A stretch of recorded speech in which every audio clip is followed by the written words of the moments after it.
আলোচনা করব বলে। চলো দেখে নি কি কি স্কিমগুলো আমাদের সব থেকে ইম্পর্টেন্ট। নাম্বার 1 দেখো, national rural health mission scheme, যেটা 2005 সালে পাস হয়েছিল, যেখানে গ্রামীণ এলাকায় দরিদ্র যারা সীমার নিচে বসবাস করে তাদের সঠিকভাবে স্বাস্থ্য পরিষেবা দেওয়ার জন্য।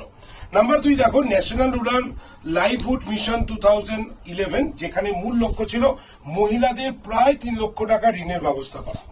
3 নম্বর হচ্ছে দীনদয়াল উপাধ্যায় গ্রামীণ কৌশল যোজনা, যেটা 2014 সালে, যেখানে 25 থেকে 35 বছর যুবকদের একদম বলা হয়েছিল কি যে তাদেরকে টেকনিক্যালি ট্রেনিং দেওয়া হবে। ঠিক আছে।